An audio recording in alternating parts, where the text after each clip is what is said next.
કેમ છો એમ તો નહીં કહીશ, કારણ કે અત્યારે ઘણા બધાના ઘરોની દુકાનોની જગ્યાઓના ડિમોડ્યુલેશનના કામકાજ ચાલી રહ્યા છે. તો બસ આજનો એક વિડીયો એવો છે મારો, જે સરકારના માટે મારી દિલથી રિક્વેસ્ટ છે કે તમે તમારું કાર્ય કરો છો બરાબર છે, બટ સામે એવા ઓપ્શન ઊભા કરો જેથી કરીને જે લોકોના પણ ઘર જાય છે, જે લોકોની પણ દુકાન જાય છે, કે જે લોકોની જગ્યા હોય, હવે જગ્યા સરકારની છે, નો ડાઉટ, બધી વસ્તુ હું માનું છું, પણ એમાં એ લોકોને એવા રસ્તાઓ આપો જેથી કરીને એ લોકો પોતાના જીવનને થોડું ઘણું સરળ બનાવી શકે. કારણ કે અત્યારે મોંઘવારી હદપાર વગરની છે. ઘરોની કિંમત કરતાં એ ભાડાએ અત્યારે કશે બી તમે નોર્મલી જગ્યાએ બી પણ જતા હોવ છો તો ઓછામાં ઓછા 5,000થી ભાડા સ્ટાર્ટિંગ છે. તો આવી રીતે એકદમથી કોઈ પણ વસ્તુ થતી હોય તો બધાના માટે બહુ જ ખરાબ હાલત થઈ જતી હોય છે. અને બીજી વસ્તુ કે હા, જે વિદેશીઓનું હતું એ બધી વસ્તુ હતી બરાબર છે, તમે જે કરો છો એ બરાબર છે, બટ સામે જે આપણા ગુજરાતના લોકો હતા, કે જે આપણા ભારતીય હતા, એ લોકોના પણ ઘર હતા, એ લોકોનું પણ બધું હોય છે. વિદેશીની સાથે તમે જે કરો છો એ બરાબર છે, પણ આપણા જે ભારતીય લોકો છે, જે પહેલાંથી નાગરિકતા ધરાવતા છે, એ લોકોના માટે બી થોડું ઘણું વિચારવું જોઈએ. તો એ લોકોના ઘરો હોય છે, એ લોકોની દુકાનો હોય છે, સામે એ લોકોને કોઈક નાનો મોટો ઓપ્શન કરી આપો જેથી કરીને એ લોકો પણ પોતાનું ગુજરાન ચલાવી શકે.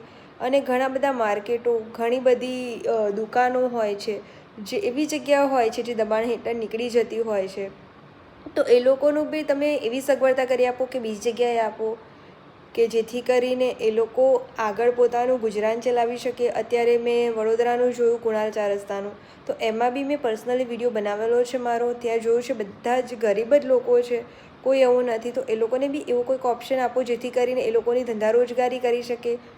આવું તો ઘણી જગ્યાએ થતું હોય છે, એકલું વડોદરાની જ વાત નથી હોતી. કારણ કે અત્યારે મેં ના કીધું કે ઘરના ભાડા જ આટલા બધા છે, તો માણસ કરે તો કરે શું? ઘરના ભાડા ભરે, બીમારીઓ હોય તો એની સામે ડૉક્ટરના બિલો. હવે સ્વાભાવિક છે કે નાના મોટા સરકારી દવાખાના હોય તો બી અમુક વસ્તુનો તો ચાર્જ આવવાનો જ છે. એ પછી ખાવાનો હોય કે ટ્રાન્સપોર્ટેશનનો હોય, બધી જ વસ્તુ તો પૂરી થવાની નથી. સામે રોજગારીની કોઈ જ ઓપ્શન નથી હોતા. તો રોજગારી ઉત્પન્ન કરે, તો મારે સરકારને એ જ રિક્વેસ્ટ છે કે એવી રોજગારી ઉત્પન્ન કરે જેમાં નાના મોટા સૌ કોઈ જોડાઈ શકે અને પોતાનું ગુજરાન ચલાવી શકે.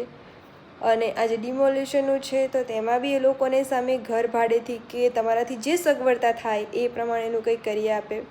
અને કેવડિયામાં પણ કંઈક આવી જ રીતનું ચાલે છે. બધી જ જગ્યાએ ડિમોલિશનના તો કાર્યકામ ચાલતા જ હોય છે.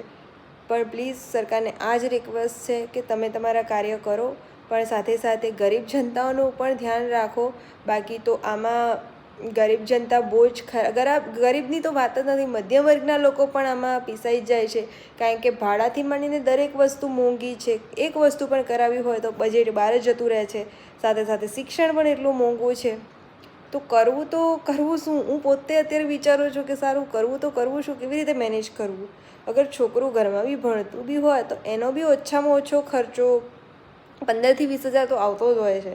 તો હવે 15,000ના પગારમાં માણસ ઘરનું ભાડું ભરે, છોકરાને ભણાવે કે શું કરે? અને તેમાં બી જો એવું કોઈક નાનો મોટો ધંધો રોજગાર કરતો હોય, એમાં બી એને કેટલા પૈસા મળતા હોય? તો સરકારને એક જ રિક્વેસ્ટ છે કે તમે તમારી કામગીરી કરો બરાબર છે, પણ સામે ઓપ્શન આપીને કરો. બાકી આ ગરીબ જનતા જે છે, સાથે સાથે મિડલ ક્લાસ વર્ગની પબ્લિક છે, એને બહુ જ તકલીફ પડે છે અને બિચારા બહુ જ હેરાન થતા હોય છે. અને બીજી વસ્તુ એ શેર કરવાની હતી કે ઘણા યુવાનોને મારા જેવાને કે દેશની સેવા કરવામાં, દેશના માટે કંઈક કરવાની ઈચ્છા હોય છે, પણ કશેથી બી સપોર્ટ નથી મળતો હોતો. હવે હું જ અત્યારે વિચારું છું કે મારે મારા દેશની સેવા માટે એટલીસ્ટ ભણીને જાઉં તો બી કશે મને ઓપ્શન નથી દેખાતા. હું અત્યારે બીજેપીમાં જોડાવા માગું કે આમ આદમીમાં જોડાવા માગું છું, એમાં પણ મને ઓપ્શન નથી દેખાતા. મારે દેશની સેવા પૂરા દિલથી કરવી છે, પણ મને આના માટે પણ કોઈ ઓપ્શન નથી બતાતા. આવું તો મારી હાલત છે, એવી તો કેટલાની હાલત હોય. કરવું બધું છે, પણ રસ્તાઓ નથી જળતા. તો બસ એક જ રિક્વેસ્ટ કરીશ કે બને એટલું સરળ બનાવો જેથી કરીને જે યુવા વર્ગ છે, જે લોકો જે ફિલ્ડમાં જવા માગે છે, તો એ લોકોના માટે પણ ઓપ્શન બને. જેથી કરીને તમારે આવા બધા દબાણો કે આવી બધી વસ્તુઓ, જો પૈસા હશે ને માણસ પાસે તો એ બધી વસ્તુ કરી શકવાનો હશે. પણ માણસ બને એટલું ડિપ્રેશનમાં જતું હશે, બને એટલું. હવે ઘર લેવા જાય તો ઘરના બી ભાડા એટલા છે, દુકાન લેવા જાય તો દુકાનના ભાડા એટલા છે. જોબના ઓપ્શન નથી, તો માણસ કરે તો કરે શું કરે? એને જે કરવું છે એ જ એના ઓપ્શન નથી મળતા, તો માણસ કરે તો કરે શું? તો બસ આ જ બધી વસ્તુઓના કંઈક રસ્તા કાઢી આપો ને કદાચ કોઈક એવી માહિતી હોય જે તમે બધું પ્લાનિંગ કરાયા હોય ને અમારા સુધી નથી પહોંચતી, તો એ બી પહોંચાડવાના ટ્રાય કરો. સામે ગરીબ જનતાને ઓપ્શન આપો એ લોકોના છોકરાઓના ભણવા માટે કે અથવા તો નોકરી માટે. હવે ભણતરની બી એક વાત કરવી હતી કે ભણવામાં બી એટલીસ્ટ ઘણા લોકો એવા છે જે લોકો ગ્રેજ્યુએશન પૂરું કરી ચૂક્યા છે, છતાંય એ લોકોને હજી સુધી જોબ નથી મળી. એવા તો કેટલા લોકો છે જે લોકો એક્ઝામો આપીને ગાંડા થઈ ગયા છે, પણ હજી સુધી કોઈ ધંધો નથી મળ્યો. તો પછી આટલું બધું એજ્યુકેશન લઈને બી જો લોકોને ભણવાનું કરીને બી નોકરી નથી મળતી, અને એટલીસ્ટ સ્કૂલોની ફીઓ, કોલેજોની ફીઓ આઈ થિંક હું ગણું તો લાખોમાં તો થઈ જતી હોય છે, અને સામે 15,000 પગારમાં, હવે 15,000 તો મેં નોર્મલી કહું છું, એનાથી 10,000 પણ પગાર હોય છે. સ્ટાર્ટિંગ તો ઘણાનો એટલો જ પગાર હોય છે. હવે 10,000 પગારમાં એ માણસ પેટ્રોલ ના ગણે, પછી જમવાના ગણે.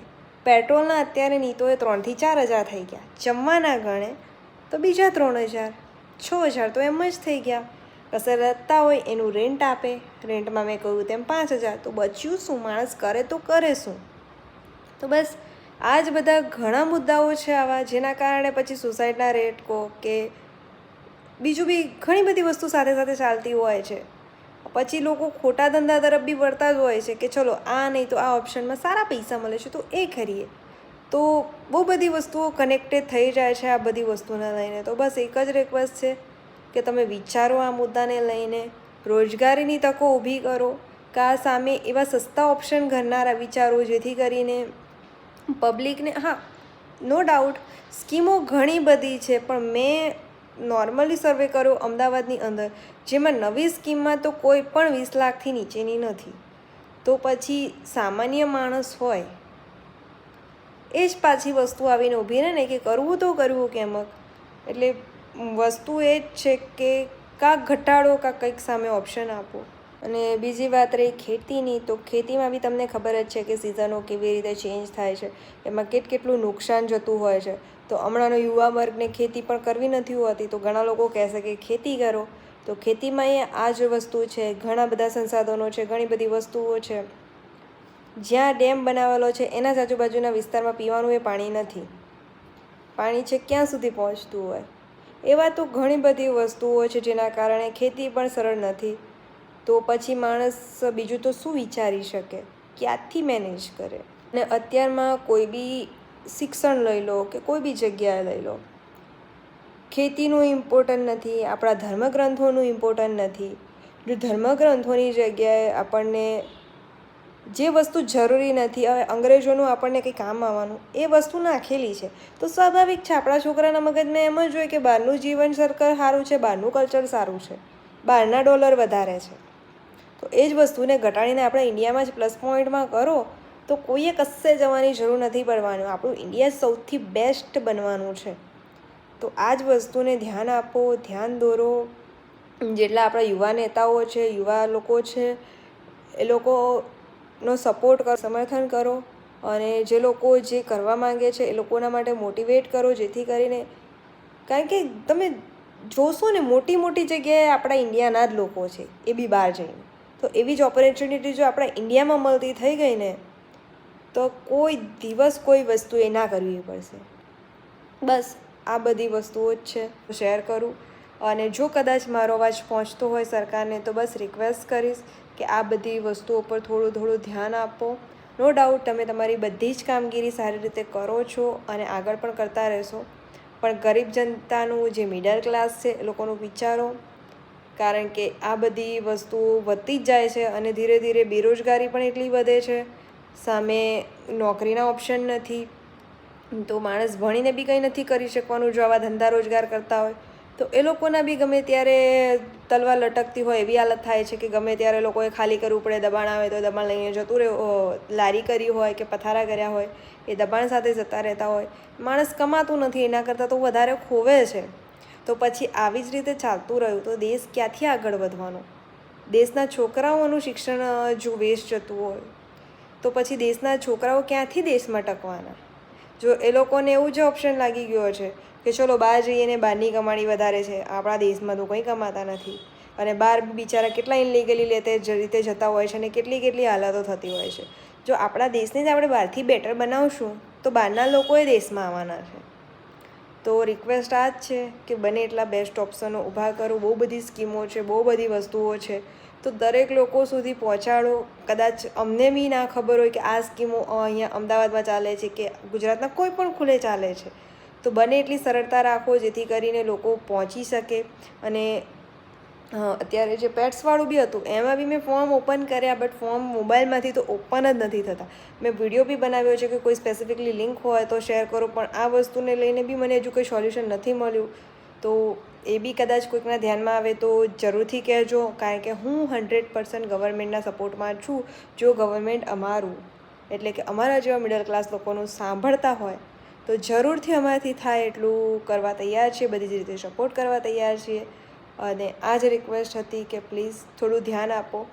વિદેશવાળાને લાગવું જોઈએ કે ભારતમાં કંઈક સારું છે, આપણે ભારતમાં જઈએ એવું કંઈક કરો. અને આપણા ભારતના જે યુવા વર્ગ છે એ લોકોને પણ નોકરી રોજગારની તક આપો. જે લોકો વૃદ્ધો છે એ લોકોના માટે પણ ઓપ્શન્સ કરો. છે બધી વસ્તુ નો ડાઉટ, પણ અમારા સુધી કોઈ પણ વસ્તુ નથી પહોંચતી, તો ક્યાં અટકણ થાય છે, ક્યાં ગેરસમજ થાય છે, તો એ વસ્તુનું બી ધ્યાન રાખો. બસ આટલી જ રિક્વેસ્ટ કરવાની હતી. Thank you.